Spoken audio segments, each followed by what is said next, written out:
Hello students, আমার চ্যানেলে তোমাদেরকে স্বাগত। শুরু করছি ক্লাস 12 থার্ড সেমিস্টারের একটি ভূগোলের ক্লাস। তোমাদের সামনে রয়েছে দেখো উচ্চ মাধ্যমিক প্রশ্নবিচিত্রা থার্ড সেমিস্টারের তোমাদের ভূগোলের এই যে প্রশ্নবিচিত্রা থেকে ভূগোলের চ্যাপ্টার ওয়াইজ যে প্রশ্নগুলো প্রথমে আছে সেগুলো আমরা তোমাদের সামনে তুলে ধরছি, ঠিক আছে?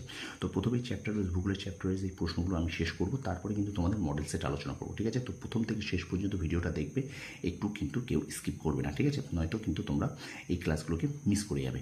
আর অবশ্যই বলবো একটুখানি লাইক করবে, কমেন্ট করবে, আর অবশ্যই যারা নতুন আছো তারা একটুখানি সাবস্ক্রাইব করে রাখো, কারণ তোমাদের কিন্তু খুব সুন্দর ক্লাসগুলো আমি দিচ্ছি, ঠিক আছে? ভিডিওগুলো বেশি বড় হবে না, 4 থেকে 5 মিনিটের বড়জোর হবে, ঠিক আছে? তো সুতরাং একটুখানি তোমরা এই ভিডিওগুলোকে মন দিয়ে দেখো, তোমাদের পরীক্ষার জন্য ভীষণ ভীষণ উপকার দেবে, ঠিক আছে? তো চলো শুরু করি ক্লাস 12 থার্ড সেমিস্টারের উচ্চ মাধ্যমিক প্রশ্নবিচিত্রা ভূগোলের তোমাদের চ্যাপ্টার ওয়াইজ যে মডেল কোশ্চেন, চ্যাপ্টার ওয়াইজ যে প্রশ্ন সেটা শুরু করি। দেখো আজকে কিন্তু আমরা 3 নাম্বার পড়বো। দেখো তোমাদের যে হিমবাহ সৃষ্ট ভূমিরূপ, এই যে তোমাদের পাঠটা আছে, প্রথমে প্রাকৃতিক ভূগোলের ভিত্তিসমূহ ভূসংস্থান পড়িয়েছি, আচ্ছা? তারপর দেখো এটা ভূমিরূপ গঠনকারী প্রক্রিয়া, এটা হয়ে গেছে। তার বহির্জাত প্রক্রিয়ার মধ্যে যেটা আছে পুঞ্জিত ক্ষয়, এবং এর মধ্যে যেটা আছে এবার হিমবাহ সৃষ্ট ভূমিরূপ। এই ক্লাসটা এখন 3 নম্বর ক্লাস, অর্থাৎ চ্যাপ্টার ওয়াইজ এমসিকিউ 3 নম্বর পর্ব। চলো শুরু করি ক্লাসটি। দেখো বলছে মসৃণ গম্বুজাকৃতির শৈলশিরা যার গঠন মূলত হিমবাহ দ্বারা, যার গঠনে কিছু নুড়ি বালি থাকে, সেটি যে নামে পরিচিত, এটা উত্তর হবে ড্রামলিন।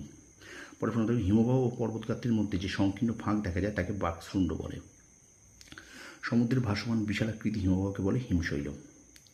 তারপর দেখো প্রদত্ত ছবিতে এই যে জিজ্ঞাসা চিহ্ন চিহ্নিত ভূমিরূপটি শনাক্ত করো। দেখো এই যে জিজ্ঞাসা চিহ্ন আছে, এই ভূমিরূপটা কী, এটা কি, ঠিক আছে? দেখো প্রদত্ত চিত্রে এটা কিন্তু তোমার টান, ঠিক আছে?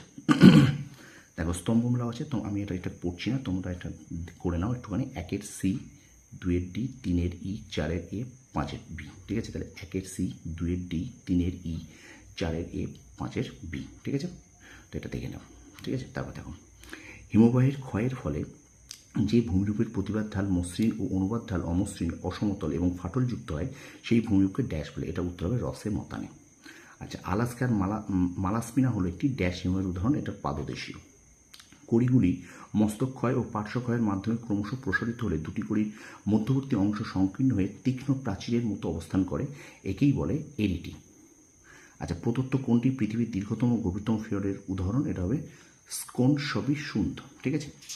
একটু ভিডিওটা শেয়ার করবে, একটু লাইক দেবে, ঠিক আছে? দেখো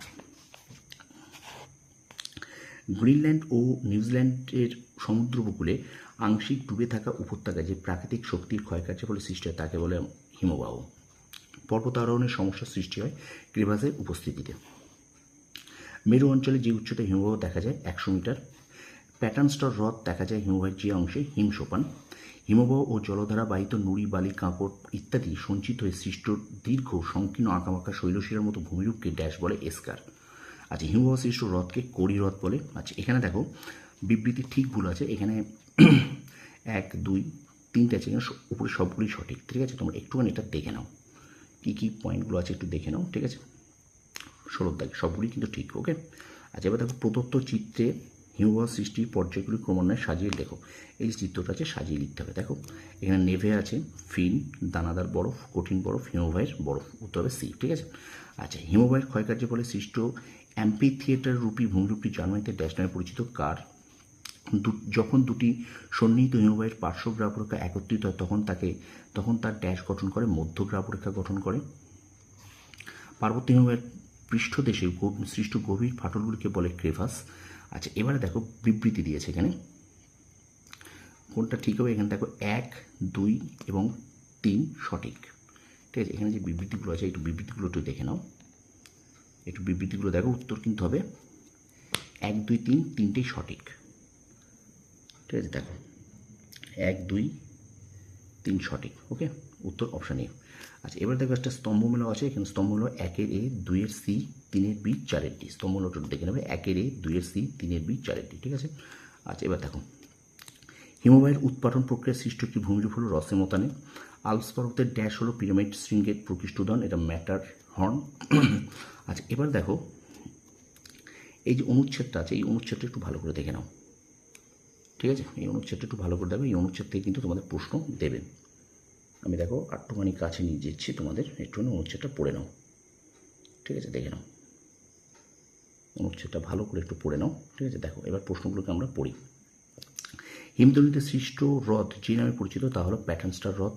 হিমধনু দেখতে ইংরাজি ইউ আকৃতির মতো। আচ্ছা, সঠিক বিকল্পটি লেখো। এখানে দেখো কেম মঞ্চ ও কেম দ্বীপ, ঝুলন্ত উপত্যকা ও হিমশিল, ভ্যালি ট্রেন ও নব, বহির্বিধৌত সমভূমি ও স্কার। এখানে কিন্তু এই সিটটা হবে 1, 3, 4 ঠিক এবং 2 ভুল। দেখো উত্তরটা দেখো, দেখো এক এক এগুলো দেখে নাও, 1, 3, 4 ঠিক, ঠিক আছে, কিন্তু এখানে কিন্তু 2টা ভুল। ওকে, আচ্ছা, এবার বিবৃতি এবং কারণ দেখো আছে, এটা এ ও আর দুটোই সঠিক, আর এর সঠিক ব্যাখ্যা একটু বিবৃতি কারণটা দেখে নাও, ঠিক আছে। আচ্ছা, চলে যাই আমরা পরের প্রশ্নে। দেখো, হিমশৈলের ড্যাশ অংশ সমুদ্রের উপর ভেসে থাকে, এটা উত্তর হবে কিন্তু 1/10 অংশ। আচ্ছা, ফিয়ট সম্পর্কিত কোন বৈশিষ্ট্যটি সঠিক নয়? এখানে উত্তর হবে 1 এবং 3 ঠিক, 2, 4 ভুল।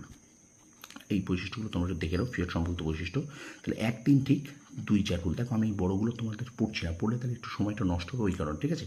আচ্ছা, এবার সঠিক উত্তর দেখো, স্তম্ভ মেলা আছে, এখানে কিন্তু হবে 1-এর ডি, 2-এর সি, 3-এর এ, 4-এর বি। 1-এর ডি, 2-এর সি, 3-এর এ, 4-এর বি, স্তম্ভ মেলা এটা হবে, ঠিক আছে। তো এই ছিল তোমাদের রায়মার্টিন প্রশ্নবিদ্যা থেকে ক্লাস 12-এর থার্ড সেমিস্টারে ভূগোলের চ্যাপ্টার ওয়াইজ এমসিকিউ 3 নম্বর পড়বো। তো ভিডিওটা ভালো লাগলে লাইক, কমেন্ট, শেয়ার করবে অবশ্যই। আর আমার চ্যানেলে নতুন আছে অবশ্যই চ্যানেল সাবস্ক্রাইব করো, পাশে থাকা বেল আইকনটি প্রেস করে রাখবে। তোমরা সফল হও, তোমাদের সাফল্য কামনা করি। ধন্যবাদ।